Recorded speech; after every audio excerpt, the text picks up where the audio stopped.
Bonjour, docteur Claude Dahl. Bonjour, bonjour.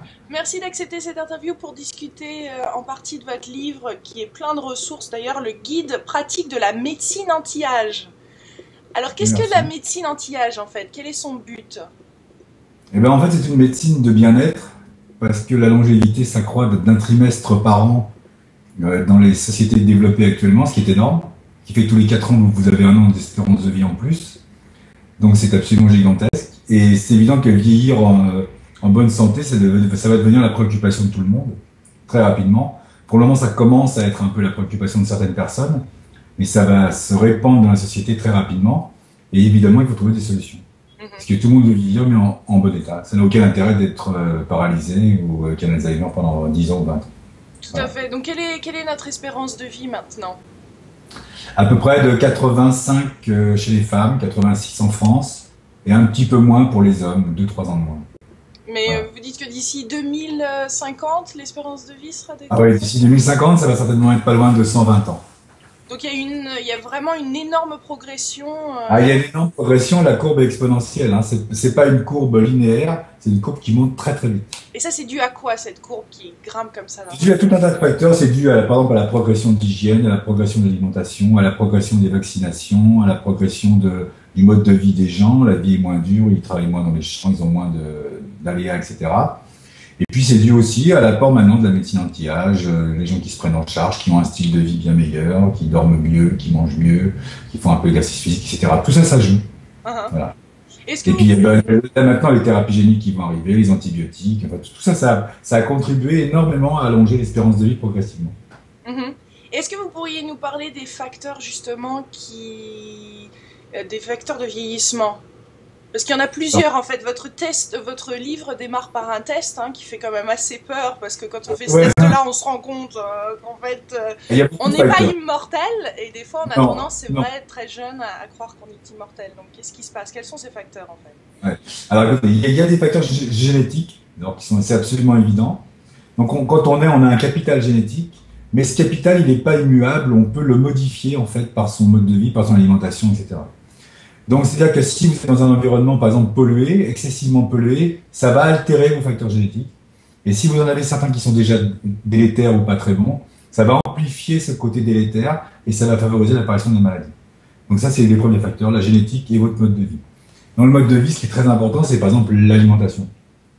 C'est quelque chose qui est vraiment très basique, puisqu'on se rend compte, même moi je me rends compte dans ma pratique, par exemple des gens qui veulent ralentir leur vieillissement ou modifier leur état corporel, s'ils corrigent très bien leur alimentation, souvent il y a énormément de paramètres qui s'améliorent. Énormément. Par exemple des paramètres hormonaux, certaines hormones peuvent remonter toutes seules au niveau uniquement par l'alimentation ou par des compléments alimentaires, etc. Et Donc donc, c'est très important, la manière dont on se nourrit, l'heure à laquelle on se nourrit, comment on se nourrit, comment on dort, comment on bouge, etc. Tout ça, c'est très très important dans le vieillissement. Par exemple, les gens qui prennent beaucoup de sucre rapide vont avoir des phénomènes de glycation, par exemple, au niveau de la peau. Ça va altérer énormément la peau, ça va créer des petits complexes entre les sucres et les protéines, des espèces de petits poisons qui vont se mettre dans la peau et qui vont aider à la destruction de la peau. Voilà. et Donc, même si on a un surpoids, en fait, hein, il y a une question par rapport au surpoids. Si on a 5 kilos, à ce moment-là, ça nous réduirait notre espérance. Enfin, il y aurait un facteur de -10, moins ah dix oui, années. oui. Ah oui, oui. Dès que vous avez un surpoids, surtout la graisse viscérale, la graisse abdominale et la graisse la plus toxique. Si vous avez de la graisse qui est répartie disons, sur tout le corps, c'est moins gênant. Mais la graisse abdominale, c'est absolument prouvé dans nombre d'études maintenant, est un facteur de risque pour le diabète, pour les maladies cardiovasculaires, pour les maladies neurodégénératives, etc. Donc il Donc, faut essayer de rester mince. voilà. Et quels sont les autres facteurs? Alors, l'exercice physique. L'exercice physique est important. Il faut maintenir une activité physique. Beaucoup de gens sont sédentaires dans les bureaux, ne bougent pas du tout actuellement. Le fait de bouger même une demi-heure par jour, simplement de marcher déjà, une demi-heure par jour, ça entretient, ça conserve en partie la masse musculaire, ça conserve la qualité des artères, ça brûle les calories, ça brûle de l'insuline, etc. Donc ça permet d'avoir déjà une espérance de vie un petit peu plus grande. Le sommeil est important aussi. Hein, les gens, on dort 2 heures de moins qu'en 1905-1910 actuellement, par nuit, dans les sociétés développées, ce qui est énorme. Et certains chercheurs se demandent si c'est même pas une des causes partielles de l'obésité.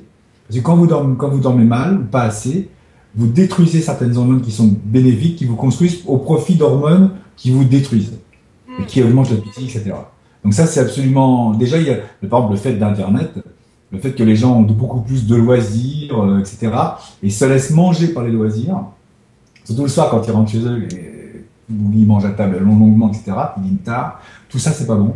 Et ça peut créer des phénomènes d'accélération du vieillissement. Donc le sommeil, c'est quelque chose qui est négligé par les gens, mais qui est basique. Et d'ailleurs, quand on regarde les centenaires, par exemple, c'est des gens qui ont des vies très régulières, toutes bêtes, ils se couchent avec le soleil, enfin, un petit peu après le soleil, ils se lèvent tôt le matin, etc. Parce qu'ils respectent leur horloge biologique. Mais trop dormir, c'est pas mieux non plus. Hein. Non, trop dormir, c'est pas bon. Si vous dormez 12 heures par nuit, c'est pas bon non plus. Bon, ça peut vous arriver exceptionnellement, c'est normal. Mais si c'est régulièrement que vous dormez 12 heures, il y a quelque chose qui va pas dans votre métabolisme. Donc idéalement, il faudrait dormir combien de temps ? 7-8 heures.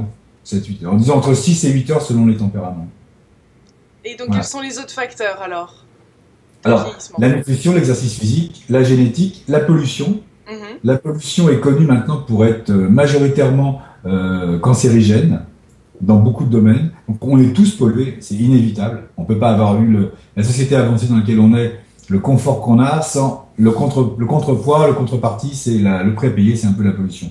Et cette pollution, quand elle est en excès, par exemple, chez certains agriculteurs qui versent des pesticides partout, ils ont des risques beaucoup plus importants, par exemple, de cancer du sein, de la faune, de Parkinson, etc. Donc, l'environnement dans lequel on vit est très, très important. Donc, l'environnement, la manière dont on se comporte, la manière dont on mange, le mental aussi est important.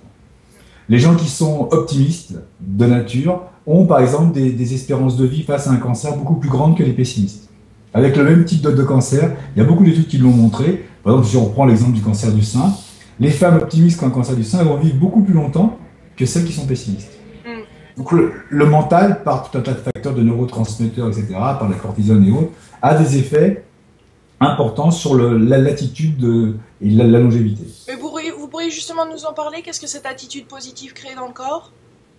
Alors, l'attitude positive, en fait, elle vous relaxe, elle vous met plutôt en système parasympathique. Vous savez qu'on a deux systèmes nerveux, orthosympathique et parasympathique. Quand vous êtes optimiste, vous êtes beaucoup plus en parasympathique, qui calme, qu'en orthosympathique. Quand vous êtes en orthosympathique, quand vous êtes stressé, par exemple, vous sécrétez de la cortisol, de l'adrénaline, qui sont La cortisol, c'est une hormone, l'adrénaline, c'est un neurotransmetteur, qui sont délétères, qui vont, par exemple, détruire en partie à long terme l'hippocampe, qui est la partie centrale du cerveau, où par exemple, commence la maladie d'Alzheimer. Donc le stress est quelque chose de très mauvais. Donc si vous êtes pessimiste, stressé de manière courte, c'est pas dangereux, c'est très salutaire. Mais stressé de manière longue, c'est très dangereux. Et maintenant, on est tous plus ou moins stressés à long terme. On a du mal à supporter le stress tellement on empile des niveaux de stress dans la journée. Donc ça, c'est un élément important. Donc quand vous êtes stressé, quand vous avez un moral qui est bas, vous sécrétez des mauvaises hormones. Et quand vous sécrétez ces mauvaises hormones, ça détruit les bonnes. Ça ne laisse pas en place les bonnes. Par exemple, l'hormone de croissance ou vos hormones sexuelles vont diminuer de niveau à ce moment-là. Et quelle est cette hormone qui est sécrétée par le stress, justement? Comment ça s'appelle? C'est le cortisol. Surtout le cortisol, c'est la surrénale qui est sollicitée. Donc c'est le cortisol et l'adrénaline et la noradrénaline. Et le cortisol, quand il est sécrété en trop grande quantité, par exemple, il va inhiber aussi l'hormone thyroïdienne. Soit momentanément, soit sur long terme.